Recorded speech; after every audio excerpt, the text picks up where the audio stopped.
Bien, buenos días. Estamos en el capítulo 13 del Evangelio de Marcos. Es un capítulo muy interesante que nos habla de eventos finales, ¿no? Es ese cambio de era que Jesús va a traer con su regreso, en el que Dios lo va a cambiar todo, ¿no? Entonces, el reino de Dios que Jesús anunciaba será establecido de forma completa aquí en la tierra. Y bueno, pero antes de eso tienen que pasar algunos eventos importantes, catastróficos, muchos de ellos. Y aquí en este capítulo 13 pues tenemos un compendio de señales que Jesús da sobre cómo, o sea, para que entendamos de qué forma va a estar el mundo cuando Él vaya a venir por segunda vez, ¿no? Bien, pues ya empezamos este capítulo y estuvimos comentando algunas de estas señales. ¿Os acordáis de alguna de ellas? ¿Cómo dijo Jesús que estaría el mundo cuando Él vaya a regresar? En este capítulo.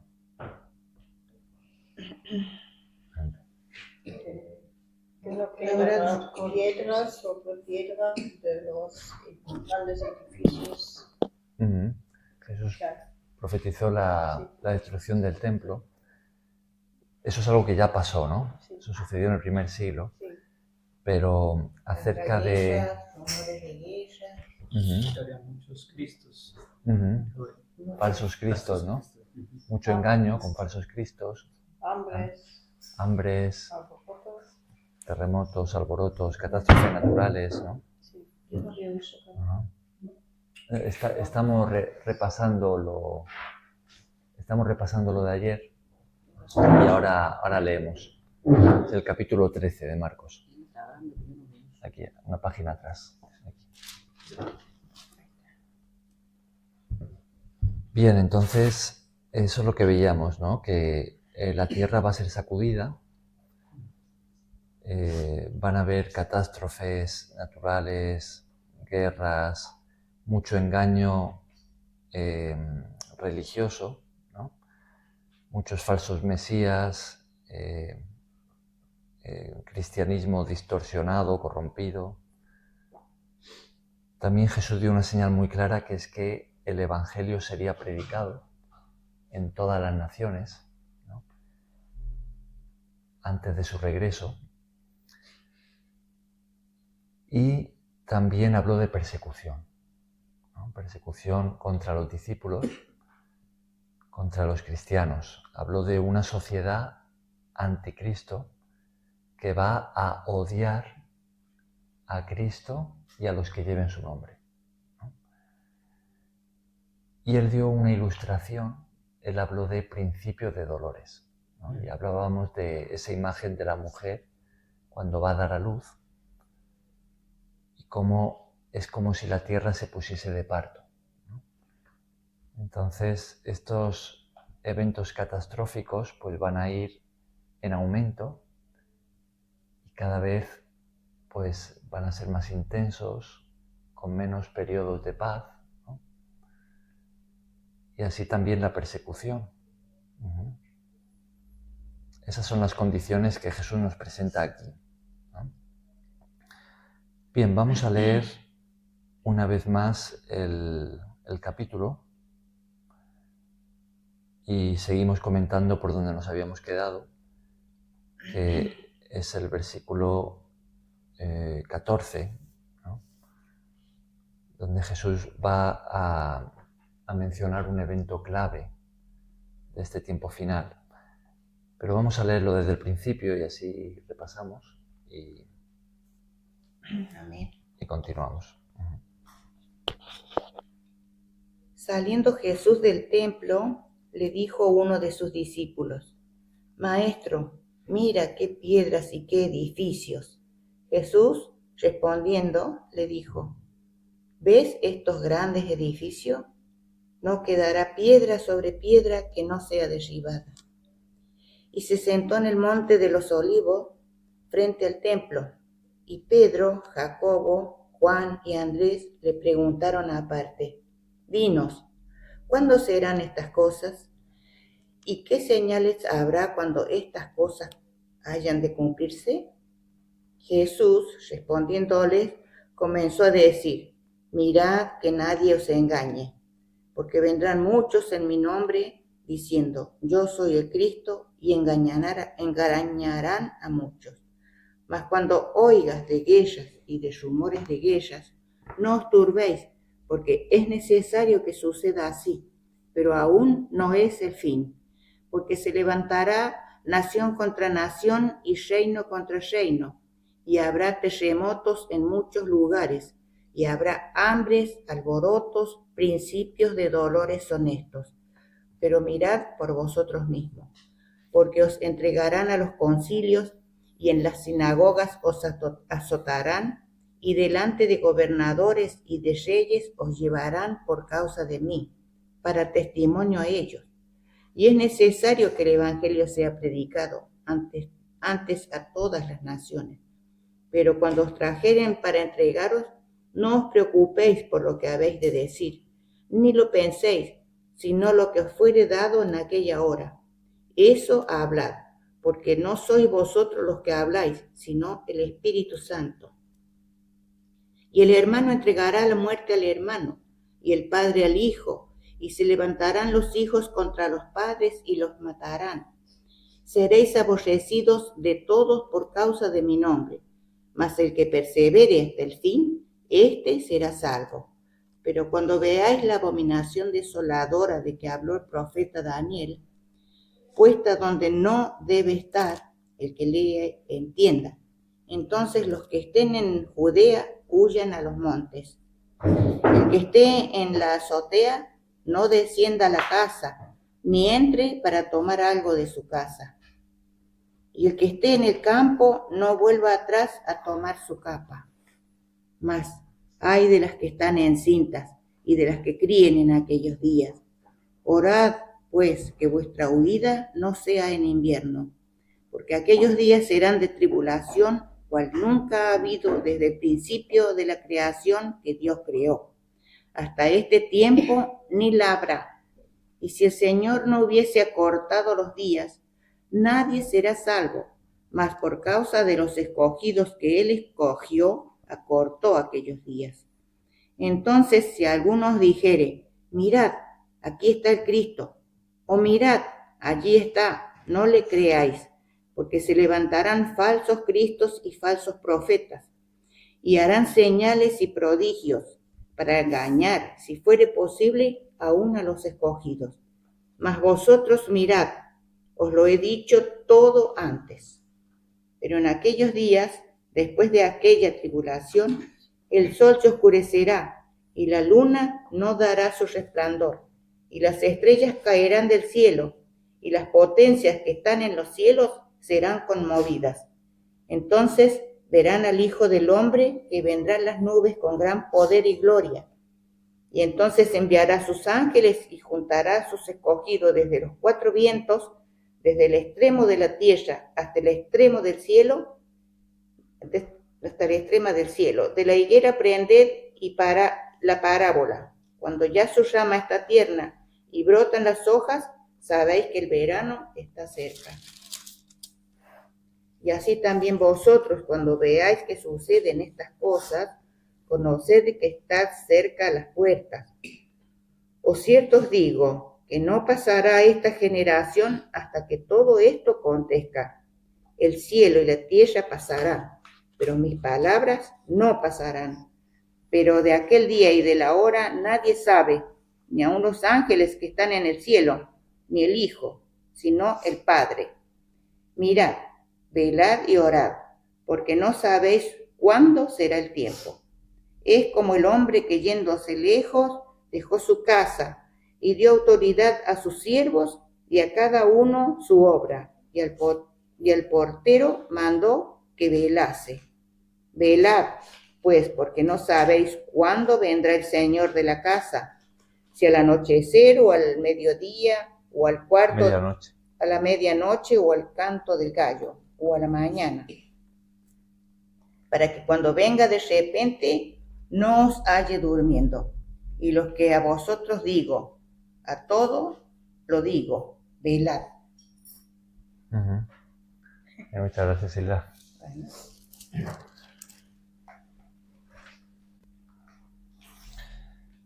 Bien, pues decíamos al principio que estuvimos comentando hasta el versículo 14 ayer, ¿no? Hemos estado repasando las señales. Vamos a leer una vez más este versículo. El 14. Sí. Pero cuando veáis la abominación desoladora de que habló el profeta Daniel, puesta donde no debe estar, el que lee entienda. Entonces los que estén en Judea huyan a los montes. ¿Qué evento clave menciona Jesús aquí? El profeta Daniel. Ajá. Y el evento es la abominación desoladora. ¿Qué significan esas palabras? ¿Qué significa la palabra abominación? ¿Y qué significa la palabra desoladora? ¿Conocéis los términos? Abominación es una cosa fea. Abominable. Desoladora es un desierto, una cosa así. Donde las personas pierden la vida, la inseguridad es terrible. Eso sería desoladora. Eso es desolador porque, pues, bueno, trae mucho sufrimiento. Es un sufrimiento terrible. Lo que sucede, bueno, desde ya se está fraguando ese estado. Esa palabra, ¿no?, significa eso. Luego desolador es algo que ocasiona mucho sufrimiento, ¿no? Sí. Puede traer muerte, destrucción, ¿no? Eso es desolador. Encarcelamiento. Y la palabra abominación, de todo, ¿no? Eso es. Algo abominable es algo detestable, ¿no? Muy asco. Ajá. Es el pecado el pecado generalizado en todos, en muchas gentes. Muy negativo. ¿Cómo? Muy negativo. Muy negativo. Ajá. Algo, es esta palabra abominación, ¿no?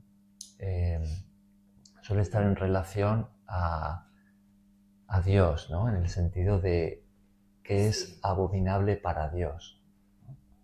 Es abominable porque eso traerá sufrimiento a todos.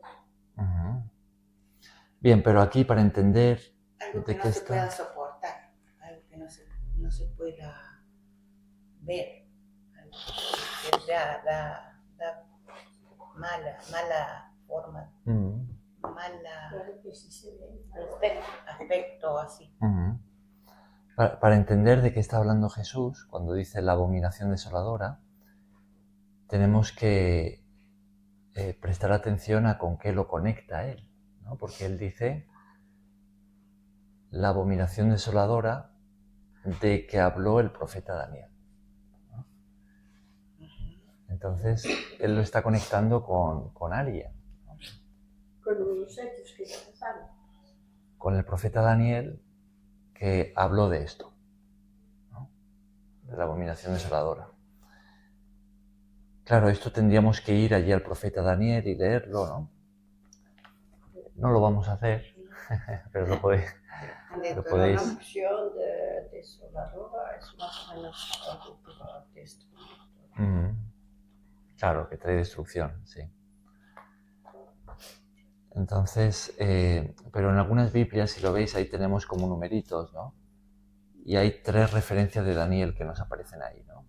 Capítulo 9, 11 y 12, ¿no? Interesante cuando, porque claro, no habría que leer solo el versículo, sino pues los capítulos y entender un poco el contexto, ¿no? De lo que Daniel está escribiendo y y qué es lo que pasó históricamente también, ¿no? Pero ahí vemos que es algo que Daniel ya anunció, ¿no? Ese profeta que vivió en la época en la que Judá había sido conquistada por el imperio babilónico. Esto Dios lo había permitido por el pecado de la nación. Entonces muchos murieron y otros fueron llevados al cautiverio, ¿no? Al extranjero. Por lo que pasó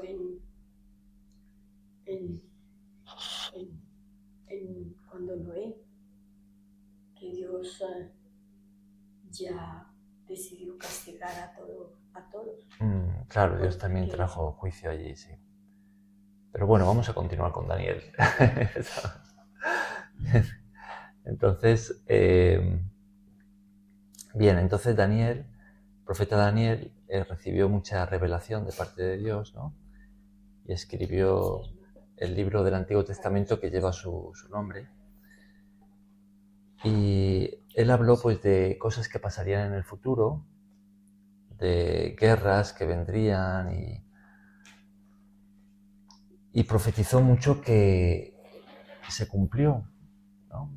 Porque cuando uno estudia la historia, vemos que Daniel anunció cuáles eran los imperios que se sucederían, ¿no? Después del imperio babilónico vino el imperio persa, los medos y los persas, ¿no? Y luego vino el imperio griego, ¿no? Y luego vino el imperio romano. Y todo eso fue profetizado por Daniel, ¿no? Dios le dio esa revelación, ¿no? Y claro, algo muy interesante que sucedió, que se conecta directamente con esto de la abominación desoladora, es que en la época del imperio griego, cuando fue dividido en 4, el imperio griego después de Alejandro Magno se dividió en 4, y 2 de esas partes estuvieron en constantes luchas, guerras,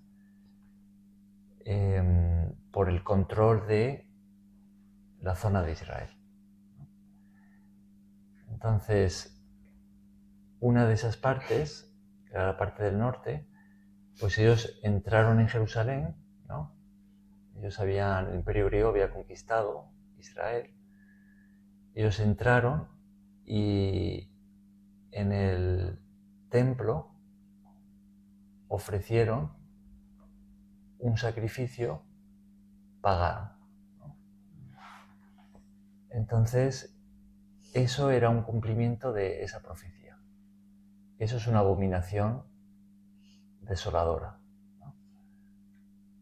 Una abominación porque era algo detestable, como se profanó el lugar santo para ofrecer un sacrificio que además era un cerdo, ¿no?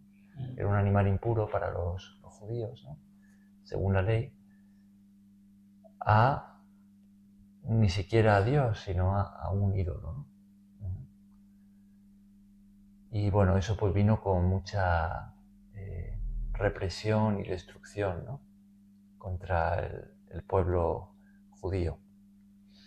Entonces, eso fue un cumplimiento en el pasado de eso de lo que habló el profeta Daniel, para que nos hagamos una idea de lo que era, ¿no? Pero Jesús lo conecta también con algo futuro que vendrá, ¿no? Dice que cuando veáis en el lugar santo, dice Jesús, aquí no dice en el lugar santo, pero en uno de los evangelios paralelos sí. Y cuando veáis la abominación desoladora de que habló el profeta Daniel, y entonces habla de huir. Entonces, claro, la gran pregunta que sería para que nosotros nos hiciéramos, entendiendo pues qué significan estos términos y cómo hubo pues un cierto cumplimiento en el pasado, ¿no? Pues qué puede ser esto en el futuro para nosotros, ¿no? ¿Qué puede significar eso de la abominación desoladora?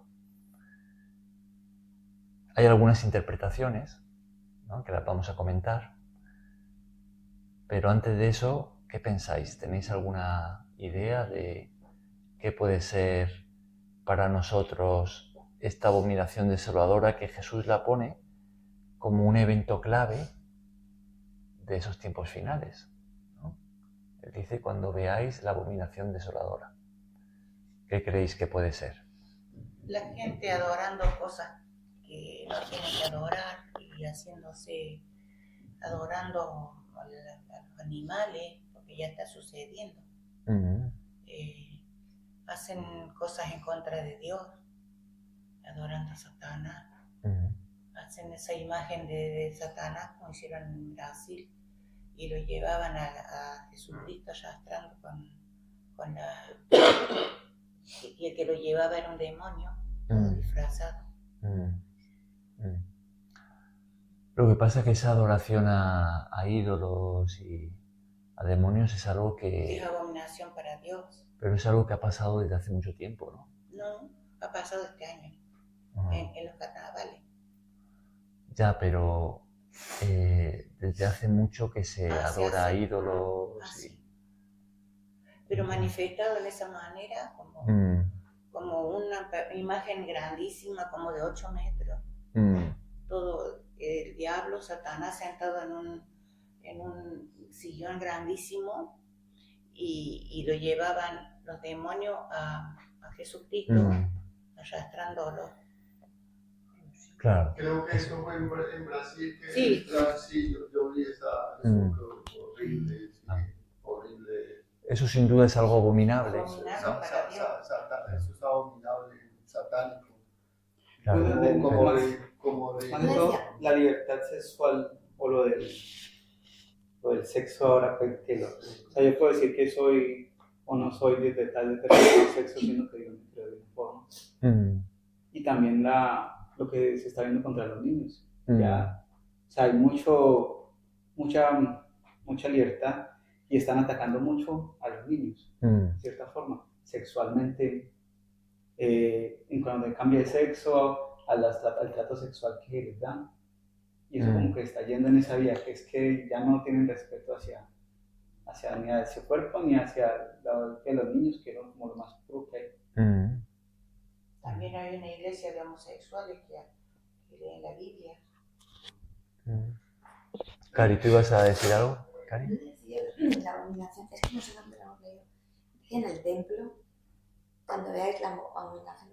Sí, Jesús dijo en el lugar santo. El lugar santo. Hay una iglesia. Esto está en Marcos 13, no aparece registrado, pero en Mateo 24, que es el evangelio paralelo, cuando Jesús menciona esto de la abominación desoladora, él dice, a ver si encuentro el versículo, dice versículo 15, dice, pero cuando veáis en el lugar santo la abominación desoladora de que habló el profeta Daniel. Bueno, pues eso ya nos...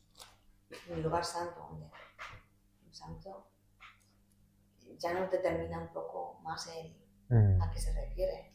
¿Qué piensas tú que puede ser? ¿Está localizado en una parte? ¿No? Yo es que tenía entendido como que se refería al templo. Es un lugar santo, el templo es un lugar santo, supuestamente, ¿no? Pero el templo supone que tiene que ser reconstruido, ¿no? Todavía. Es una interpretación, sí, es algo posible, muy posible que pase. Pero hacen culto con la Biblia, van todos los homosexuales y también dicen que Jesús era homosexual. Claro, todos estos pecados que estáis mencionando son abominables para Dios, pero ¿es eso la abominación desoladora de la que habló Jesús? Porque si eso fuera, entonces estáis diciendo que ya se ha cumplido. Pero ahora también tengamos en cuenta esa palabra, desoladora. Es decir, no solamente tiene que ser algo abominable en el lugar santo. Eso es abominable para los ojos de Dios. Desde luego. Están haciendo. Claro. Pero no solamente tiene que ser algo abominable, tiene que ser desolador. Es decir, tiene que ocasionar una gran destrucción, porque Jesús habló de huir. Bueno, Brasil está desolado porque se inundó todo. No quedó ningún lugar seco. Es que yo creo que también la desolación, o sea, abominación y todo eso, la gente que cree deja de creer muchas veces por los mismos cristianos o por otras cosas que... Y hay una desolación de fe. Estás otra vez como muerto en vida, en persona, ¿no?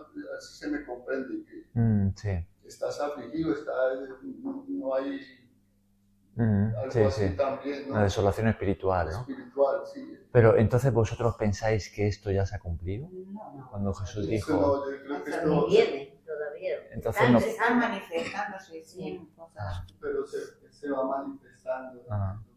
se va manifestando cada vez más, Porque la antes esas maldad, cosas la no. desolación. Es como que ya se van viendo eventos Sí. abominables en extremo, ¿no? Pero no es la abominación desoladora de la que habló No, Jesús. todavía no se cumple, ¿no? A lo mejor será que viene alguna destrucción o una peste o algo que aquí no nos pueden ayudar, salvar solamente. Por eso dice que huya al campo. Por ahí será algo. Yo creo que esa desolación y todo eso va a suceder cuando haya la tercera guerra, una guerra nuclear, y ahí es donde va a venir. Yo lo pienso así, amigo, eso va a haber sufrimiento, y van a desaparecer ciudades Desesperado. En Palestina lo que se ve. Ahora, pero pensemos que Jesús dice cuando veáis en el lugar santo, ¿no? La abominación desoladora. Entonces aquí hay varias conexiones, ¿no?, que tenemos que hacer. Por un lado Jesús está hablando del lugar santo, por otro es abominación, por otro va a ocasionar una gran destrucción desoladora, por otro Jesús está hablando de huir, ¿no? Todo eso hay que ponerlo junto, ¿no?, las piezas, ¿no? Claro, hay que encajarlas, ¿no? Los mismos hermanos, a lo mejor, en el templo, los mismos cristianos, mejor dicho, habrá a lo mejor que unos se apartarán, otros harán problema. Te traicionarán. Claro, y por eso dice también en una parte que todos los que estén firmes hasta el último se salvarán. En Europa, mucho alcohol, mucho narcótico. Mucho narcotráfico. Sí, egoísmo. Egoísmo. Es egoísmo. Sí, y todo. Sí. Ruina. Claro. El pecado está yendo en aumento cada vez más, ¿no? La maldad, Claro.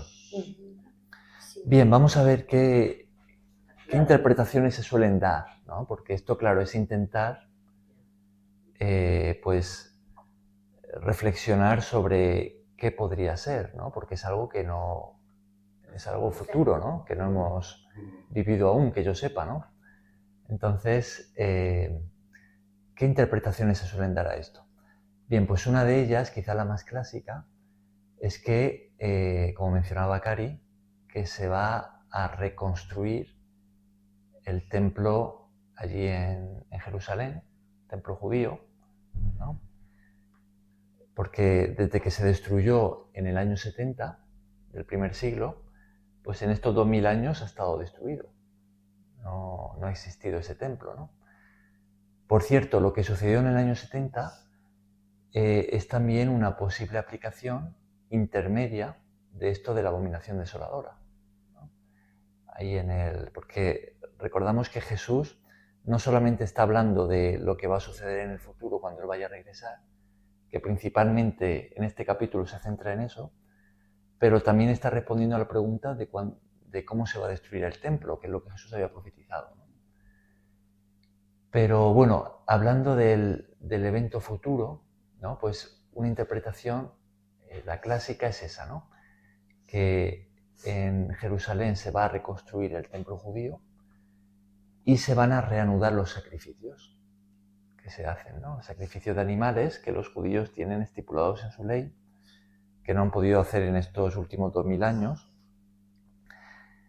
y que entonces lo que va a acontecer es que este gobernante mundial que está anunciado, que la Biblia lo llama el anticristo, por ejemplo, en la carta a los tesalonicenses, el apóstol Pablo dice que ese personaje se va a sentar en el templo de Dios como Dios, haciéndose pasar por Dios.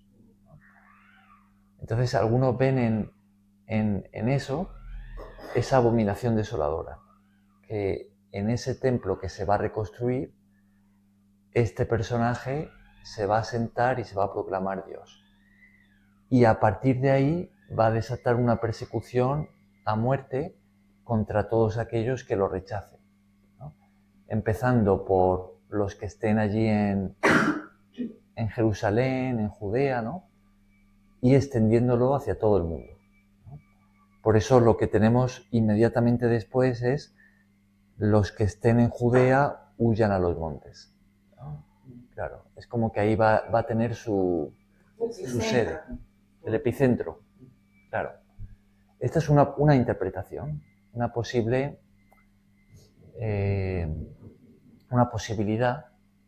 de cómo esto podría cumplirse, ¿no? Ahora, otras interpretaciones diferentes. Bueno, pues otra que se da también es que, claro, cuando Jesús dice en el lugar santo, ¿no? Cuando vemos lo que es el lugar santo en el Nuevo Testamento, pues vemos que no es igual que en el Antiguo Testamento, ¿no? En el Antiguo Testamento, para un judío, el lugar santo era el templo, ¿no? O si lo extendemos un poco más, pues Jerusalén, ¿no? Pero claro, en el Nuevo Testamento Jesús le da un significado diferente, ¿no? Parece que Jesús ya no exalta tanto lo externo, lo físico, como el espíritu, ¿no? Entonces, fijaos que Jesús anuncia la destrucción del templo y Él se presenta a sí mismo como el templo, ¿no?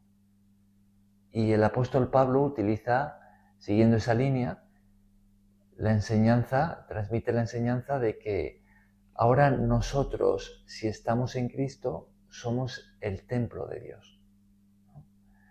Entonces nosotros como individuos, si estamos en Cristo, somos templo de Dios y su Espíritu ha venido a morar dentro de nosotros, pero también como iglesia, ¿no? Como la comunidad cristiana, somos ese lugar santo, somos el templo de Dios y Él vive en nosotros, ¿no? Él está en medio nuestro. Esos son los términos que utiliza el Nuevo Testamento. Entonces, por esa línea, pues una interpretación de esto sería decir que es algo, una abominación que va a traer desolación, que va a suceder o en la iglesia o en el individuo, ¿no? Esas son posibles interpretaciones. En la iglesia, ¿qué podría ser? Pues podría ser que pues dentro de la iglesia, ¿no?, hay una corrupción extrema, abominable, que ocasiona una gran desolación, ¿no?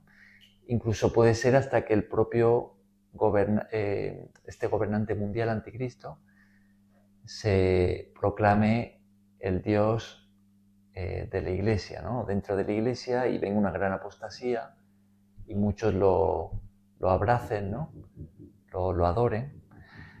Los reformadores del siglo XVI y otros decían que el anticristo era el Papa y que él fue el que trajo esa abominación desoladora, ¿no?, por proclamarse como él. ¿Qué es el anticristo? ¿Cómo? ¿Qué es el anticristo?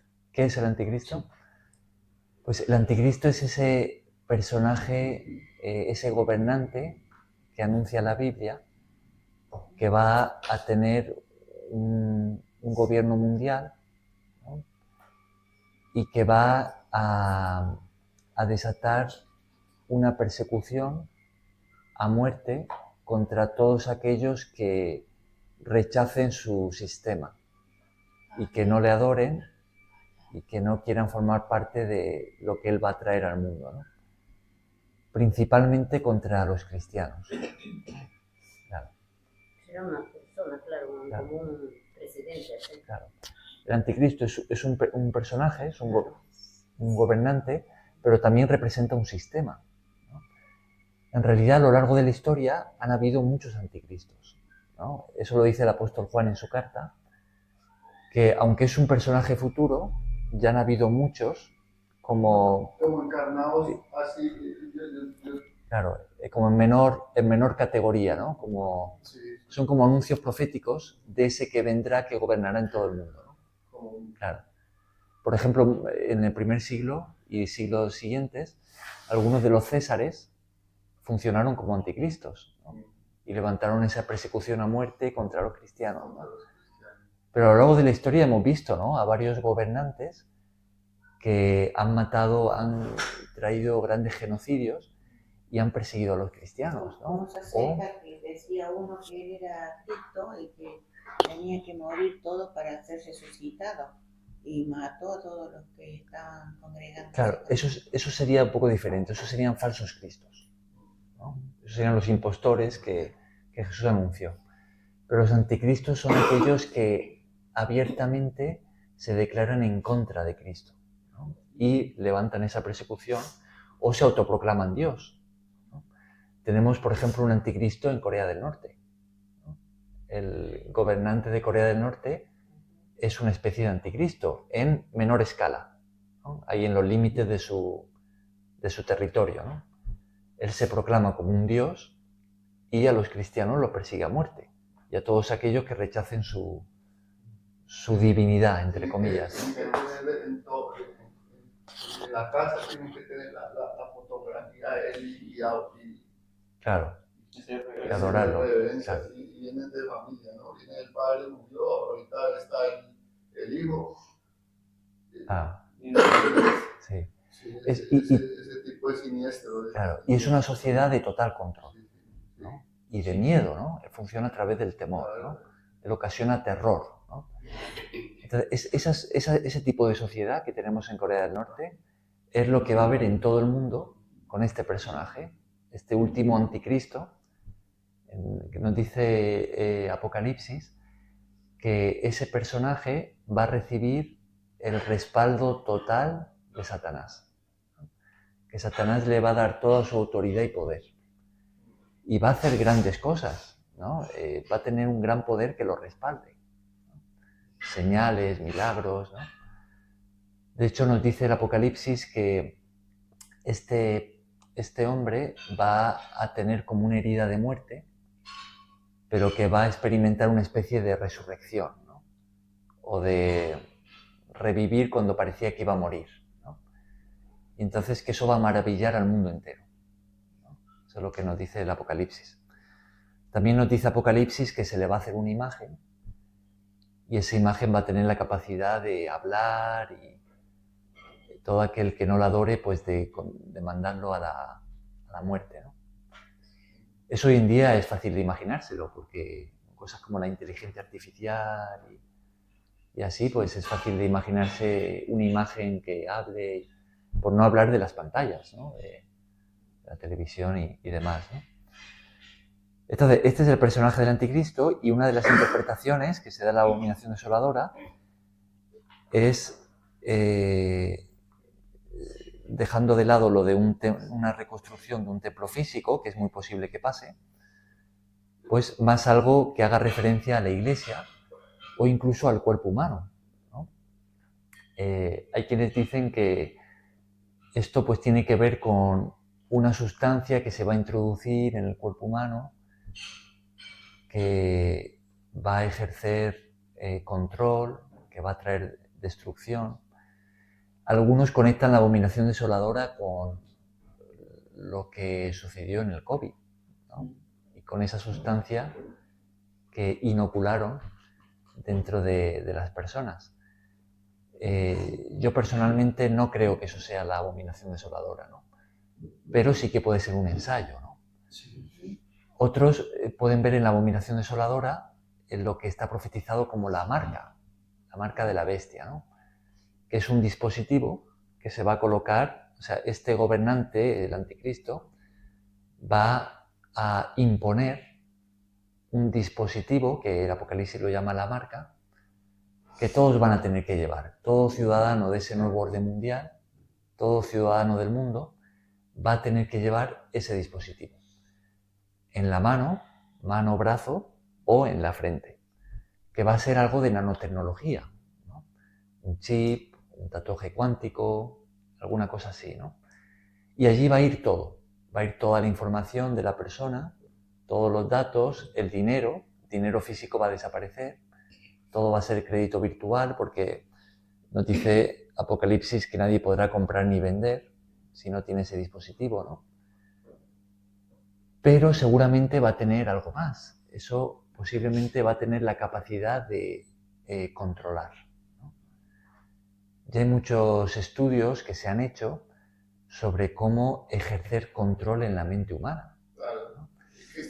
No más todo esto que va avanzando, no más por este teléfono, saben cuántos pasos has dado. Ellos se meten y saben a dónde has estado, aquí. Todo eso, hoy la gente no sabe todo. Hay unos robots que te limpian la casa y esos robots saben cuántas personas tienes en la casa y cuántos metros cuadrados, todo de estos que son. Sí, sí. Y eso, la tecnología no se da cuenta, pero este que es un robot que va limpiándote la casa y él mide todo y sabe cuántas personas hay allí. Cuando tú ves esto, entonces saben qué gustos tiene, qué es todo, los pasos, todo. Sí. La tecnología está avanzando de una forma escalofriante, ¿no? ¿Sabéis que ya... Es un control, ¿no? ¿Sabéis que ya hay tecnología para introducir pensamientos dentro de la mente humana? ¿Sabíais eso? Sí. Esa tecnología ya existe. Ya se han hecho pruebas con éxito de introducir pensamientos dentro de la mente humana. Claro, tiene que haber algo allí para un receptor, ¿no? No me digas. Ahí lo cambian Me parece totalmente. que yo ya tengo ejemplos de eso. Sí. Por medio de, por ejemplo, los gobiernos utilizan mucho eso para ganar gente, para que voten por ellos. Claro, eso es manipulación, ¿no? Pero yo me refiero a un dispositivo dentro del cuerpo humano que hace que uno reciba un pensamiento y lo tiene como si fuera suyo, o que escuche una voz, ¿no? Eso ya existe, ¿no? Claro. Entonces, una posible interpretación de esto de la abominación desoladora es cuando ese dispositivo se imponga, ¿no? Y entonces ver el cuerpo humano como el lugar santo donde se profana con ese dispositivo de control, ¿no? Satánico, en realidad, ¿no? Entonces, pues sería una forma de interpretar esto. Quizá todas las interpretaciones de las que estamos hablando se van a cumplir, son válidas. Quizás se va a construir realmente ese templo literal en Jerusalén, donde el anticristo se va a sentar y proclamar Dios, y se va a desatar esa persecución, y a la misma vez, como está anunciado, se va a imponer ese dispositivo, esa marca, ¿no? Creo que va a ser muy tremendo esa situación, porque aquí dice que entregará a la muerte, que el hermano entregará a su propio hermano, que el padre al hijo, que el padre al hijo lo entregará para que lo maten, o que... Sí, habrá una persecución extrema, sí. Una persecución extrema. Entonces, sea lo que sea, este es un evento clave que Jesús señala aquí. Y como cristianos, ¿no? Fijaos que la instrucción que Jesús nos da, que leemos al final del capítulo, es que velemos, ¿no?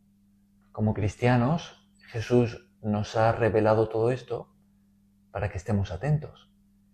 Y cuando suceda, podamos decir, mira, esto es de lo que habló Jesús, ¿no? Y sepamos que ya está aquí, ¿no? Entonces, ahora, fijaos qué interesante, como decíamos, que Jesús ha ido dando señales, catástrofes naturales, guerras, engaño, ¿no? El Evangelio siendo predicado en todo el mundo, persecución que va en aumento también de la maldad, y entonces viene este evento clave, la abominación desoladora. Y justo después de ese evento, y por eso tenemos esto de desoladora, Jesús nos habla de huir, ¿no?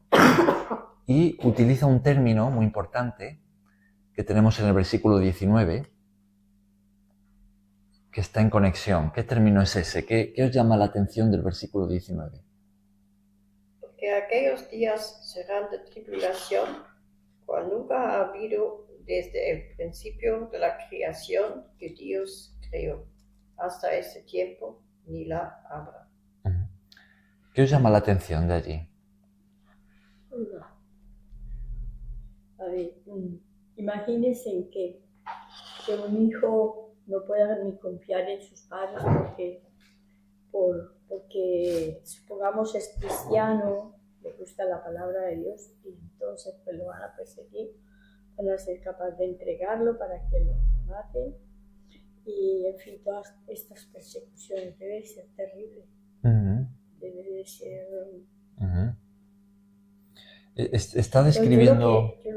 Aquí se dice que huyáis, pero ¿a dónde va? ¿A dónde se va a huir? Jesús lo dice ahí, ¿no? De los montes, al campo, A los lugares apartados, ¿no? al campo. Cuando ya gente de allá. ¿Y cómo vas a sobrevivir por allá? Como El huerto, hacer lo que tiene que. Por eso es que dice que velar. Por eso es que dice que nos preparemos. Por eso el pastor anda diciendo que se preparen para que preparen. aprendan a sobrevivir por los campos Yo digo, y no nos cojan de sorpresa. aquí sí. Bueno, ¿cómo sobrevivió Israel en el desierto 40 años? ellos sobrevivieron porque Dios les dio un guía que fue Moisés. Y fuera de eso, porque Dios siempre estuvo con ellos, porque son de día les puso una nube para el sol, y de noche les alumbró la luna seguía y las estrellas. Bueno, y fuera de eso, porque también cuando estos que los perseguían, Él les abrió el mar para que pasaran. Y también les proveyó alimentos, ¿no? A su Y pueblo. también les envió el maná. Y las codornices. Ah, sí. Les mandó muchas codornices. Claro. Porque... Al día le mandaba el cuervo con la comida, ¿no? Sí. Siempre lo mató. Entonces, ¿cómo sobrevivirá pero la iglesia yo que me huya imagino, en ese tiempo? Pero yo me imagino, supongamos, toda una ciudad huyendo, o en fin, todos huyendo. ¿A dónde vivirían? ¿Tú sabes cuántos eran los israelitas que atravesaron el desierto? Pues, fueron un montón, pero... Era probablemente más de 1 millón de ¿Para personas. dónde? Dime tú para dónde huiríamos. Supongamos que mañana sea, o que estamos ya en esa, si aquí estamos diciendo, vamos, ¿para dónde nos vamos? Pues nos dice que tenemos que huir. Supongamos en este momento está sucediendo, dice que aquí dice, huyan, no cojan o en fin, o ni vengan a recoger nada de casa. ¿A dónde iríamos? Cari, ¿tú qué ibas a...? No, de hecho que yo tengo una huerta. Vamos a dejar esto. Claro. Que lo sepáis. Por lo menos yo me imagino que cuando pase eso va a ser después de una guerra, ¿no? Yo me imagino que va a ser una guerra que en las ciudades no va a haber nada, ¿no? Habrá partes donde irá la gente, ¿no? ¿Cómo sobrevivirá todo este desastre? Pues teniendo la fe en Jesucristo, ¿no? Él nos va a proveer de lo que necesitemos en el futuro. Si nos guiará, ¿no? Sí, claro, tener Dios nos guiará, ¿no? Pero no hay que tener miedo ni andar con miedo ni nada. Se va a pasar miedo. Una cosa es decirlo, otra cosa pasarlo en momento. pero Dios te va a ayudar a superar ese miedo. El miedo va a ser terrible y todo. Y Dios va a ayudar a superar ese miedo. Hay que confiar en Él. Ahora, fijaos que en este versículo 19, ¿no? No cogí ahí que... Al hablar, ¿cómo? No. Aquí en el versículo no cogí cuál era lo principal. Sí. Fijaos en el 19, al hablar de tribulación, ¿no? Porque Jesús ha estado dando señales, ha estado hablando de persecución y todo de una forma progresiva, ¿no? En aumento. Y entonces da ese evento clave, abominación desoladora, y entonces habla de huir, ¿no? Dice, los que estén en Judea huyan a los montes y los que tal, ¿no? Y entonces dice esto, dice, porque aquellos días serán de tribulación, cual nunca ha habido desde el principio de la creación que Dios creó, hasta este tiempo, ni la habrá después, ¿no? O sea, está hablando, en Mateo 24 la palabra que utiliza, la expresión es gran tribulación, ¿no? ¿Tribulación qué es? Tribulación es sufrimiento, ¿no? Ajá, claro. Pero fijaos la conexión, es abominación desoladora, ¿no? Jesús está hablando de persecución en aumento, abominación desoladora, huir, y entonces dice por qué la tribulación va a ser como nunca la ha habido antes, ni la habrá, ¿no? Entonces, ¿qué nos llama la atención de aquí? Pues lo primero de todo es que Jesús está hablando de algo que nunca ha existido, o sea, un sufrimiento que nunca ha sido tan grande como lo va a ser en ese momento, ni lo será después, ¿no? Pero, ¿qué más nos puede llamar aquí la atención? Bueno, pues que Jesús lo está conectando o está hablando en un contexto de huir, ¿no? De persecución. Es que vivimos también después de la revolución. Claro, porque van a haber muchos mártires. Claro. El sobrevive y será que va a huir. Entonces, ¿a qué se refiere Jesús cuando habla de tribulación como nunca antes la ha habido?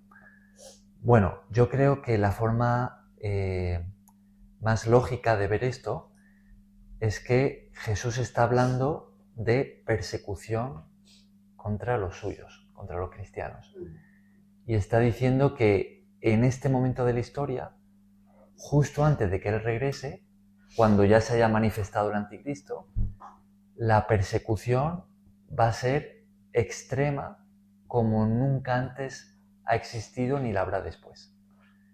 Será como la gran prueba para los cristianos, la prueba final, ¿no? Para nuestra fe. Entonces, yo creo que esa sería la forma más adecuada de entender este término, ¿no? Seréis aborrecidos por causa de mí. Entonces eso ya sería lo último. Lo último, cuando Jesús vaya a regresar, han estado cumpliéndose las señales y ya lo último sería esto. El gobernante mundial levanta esa gran persecución, ¿no? Con todo lo que la acompaña, la marca, todo eso. Huir, la huida, ¿no? Muchos van a morir como mártires, eso también está profetizado en Apocalipsis. Una persecución extrema, vosotros imaginaos la tecnología que hay, drones y todo demás, cómo se puede perseguir, ¿no? Y matar, ¿no? Y ocasionar mucho daño, ¿no? Pero van a haber supervivientes, ¿no? Que van a ser, de alguna forma, como guardados por Dios, que hayan huido, ¿no? Y eso ya va a ser lo último. Ya Jesús regresa, ¿no? Y por eso tenemos que, fijaos, bueno, antes de describir su venida, Jesús dice que, siguiendo hablando de esa gran tribulación, dice que si el Señor no hubiese acortado esos días, nadie sería salvo. Seguramente haciendo referencia a que todos morirían, ¿no? Si Dios no le hubiese puesto un límite a esa tribulación, es como que todos morirían. Claro. Pero Dios le ha puesto un límite. Dios le ha concedido solamente un tiempo para actuar, ¿no? Yo creo que Dios le ha puesto ese límite porque después de una desolación de esas tan terrible, pues esa persecución, todo ese sufrimiento, entonces pues la gente protestaría, empezarían a dudar de Dios, en el fin de toda su palabra. Entonces por eso dice que acortará los días para que puedan llegar hasta allá. Sí, no sé hasta qué punto sería así, porque tú piensas que muchos cristianos en la historia han sido perseguidos y han muerto como mártires, y lo han hecho confiando en Dios, con su fe firme, ¿no? Pero quizá otros que están más débiles en la fe, pues sí que dudarían o... Sea como sea, va a ser un tiempo terrible, ¿no? Ahora, dice que el Señor le ha puesto un límite y, claro, fijaos, los cristianos que hayan huido, que estén en este tiempo, ¿no? Y estén siendo perseguidos y hayan huido a lugares desiertos, a los montes, a las selvas, a donde sea, ¿no? ¿Qué estarán esperando esos cristianos? Han huido, pero ¿qué están esperando? Están esperando y el arrebatamiento. que vengan los... El regreso de Jesús, ¿no? Sí. Ajá, que Él viene con el arrebatamiento para llevarse a los cristianos que queden, ¿no? Y entonces Dios destruye la tierra con juicio, ¿no? Claro. Entonces los cristianos que podamos estar allí, que hayamos huido, o los que estén allí, pues estarán esperando el regreso de Jesús, ¿no? Pero fijaos lo que dice Jesús entonces. Dice, versículos 21 al 23. ¿Qué dice allí? Mirad, aquí está el Cristo. Pero antes de eso, ¿no? Dice, entonces...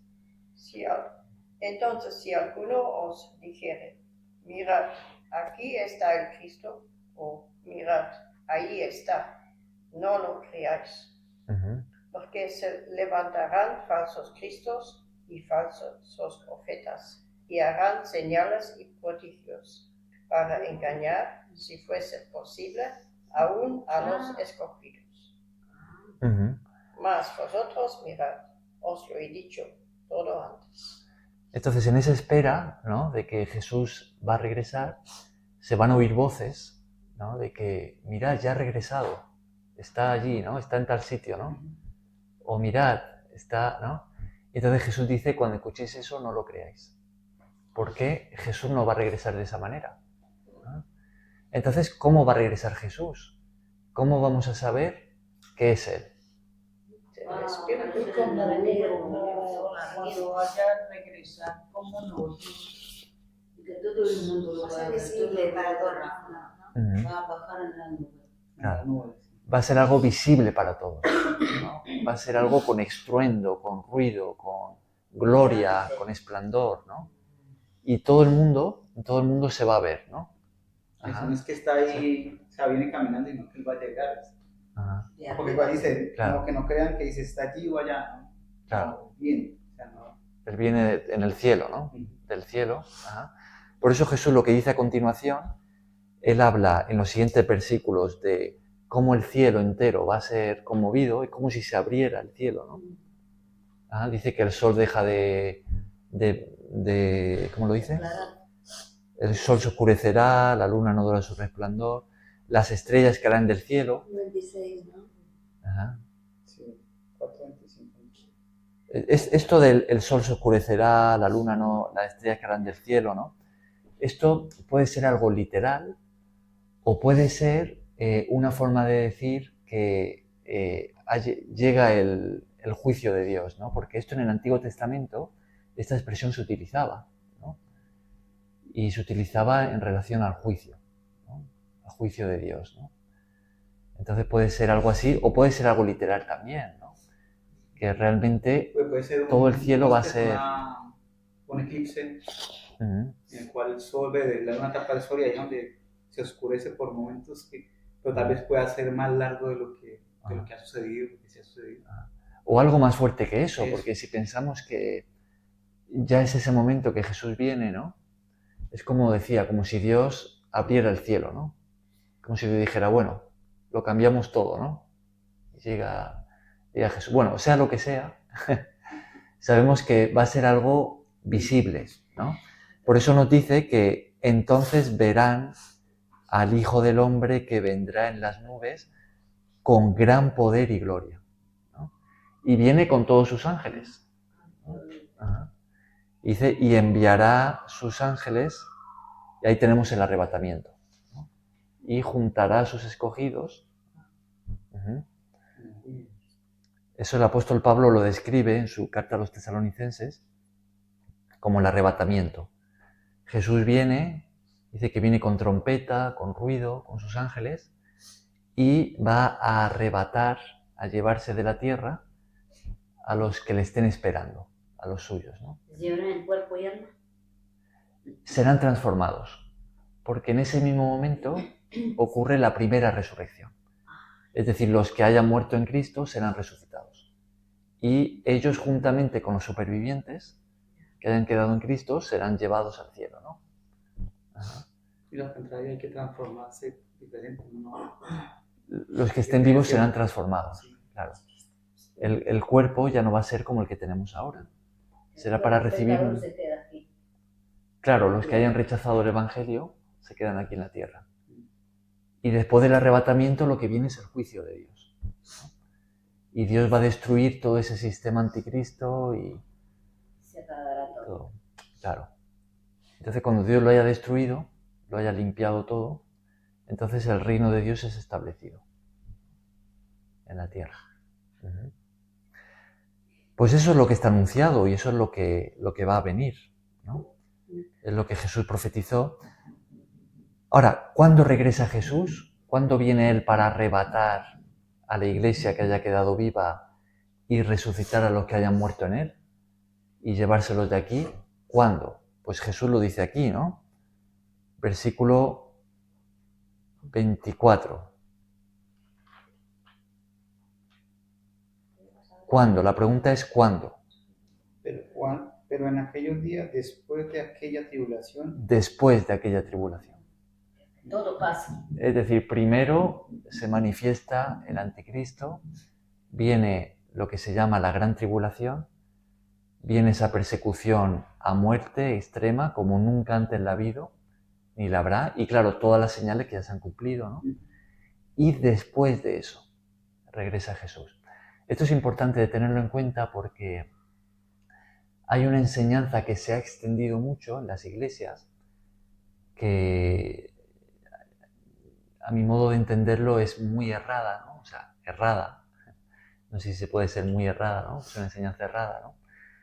Que es esta que dice que Jesús viene a arrebatar a los cristianos antes de que venga esta tribulación que está descrita. Antes de que se manifieste el anticristo, antes de que se persiga a los cristianos, antes de todo eso, dice que viene Jesús a llevárselos. Y cuando ya se los ha llevado, entonces viene todo lo malo, ¿no? A la tierra, ¿no? Creo que eso está muy equivocado porque no es el orden que Jesús dio de eventos. Jesús habla de unas señales, habla de persecución a muerte, habla de odio generalizado en todo el mundo contra los cristianos, habla de esta abominación desoladora, de esta tribulación como nunca la ha habido antes, y dice que entonces después de esa tribulación, ¿no? Entonces describe su venida, ¿no? Digamos que eso puede ayudar a como dice aquí, harán señales y prodigios para engañar, si fuese posible, a los escogidos. Un engaño. Sí, porque entonces sería como cuando él dijo que el Cristo está allí, entonces vayan que ya lo vayan. Pero es que claro, no ha pasado eso, entonces no, claro, no es una buena señal. Claro. Pero eso sí que influiría mucho en la iglesia de hoy día, porque si unas iglesias piensan que el arrebatamiento va a ocurrir antes, eso comportaría que los cristianos no van a sufrirlo. Entonces hay mucha gente que puede pensar que eso no le va a tocar sufrir, que no pasa nada, o no hay que prepararse del modo que Cristo dice. Entonces sí que tiene una influencia muy grande. Claro. Y vosotros imaginaos en el impacto emocional, ¿no? Y en todos los sentidos que eso va a tener en muchos cristianos que han creído, porque sus pastores les han enseñado que ellos no van a vivir ningún tipo de persecución, ¿no? Que por lo menos no está tan extrema, ¿no? Que Jesús va a venir antes para llevárselos, y cuando vean que sí que lo viven, que todo esto pasa, imaginaos la crisis de fe que pueden atravesar. Porque el apóstol Pablo escribió así, diciendo que antes de que venga Jesús, viene la gran apostasía, que es el abandono de la fe. O sea, multitudes que se confiesan cristianos van a abandonar la fe y se van a traicionar unos a otros, ¿no? O sea, es que estamos hablando de persecución a muerte, ¿no? Entonces imaginaos la gran prueba que esto va a ser, ¿no? Sobre todo si a alguien le han enseñado que no, que Dios no va a permitir que suframos ni que nos pase nada, Él nos va a llevar antes, pero luego cuando vean que sí que pasa, esto va a ser una gran crisis de fe. Yo pienso que estas personas no van a poder soportar si no está preparado, no lo soporta. Si estando preparado, se puede, Dios sabe hasta cuándo podemos soportar. Él es el que sabe hasta cuánto puede soportar una persona un sufrimiento. Pero está claro que el sufrimiento... Por eso la importancia... Es mejor que te concienticen que no que te vendan flores. No, es que todo va a ser de maravilla. Por eso es que pensar lo que pueden pensar, que los ha dejado aquí el Señor, muchas cosas. Que les han mentido. Por eso es que hay que estudiar la Biblia como Claro. porque puede alguien te viene y te dice una cosa, pero después que mira que es lo que es después. Claro. Porque si alguien viene y te separa y le dice a usted y usted ciegamente le cree, será muy... Claro. Sí, que nosotros nos va a tocar allí muy bonito, allí no nos va a caer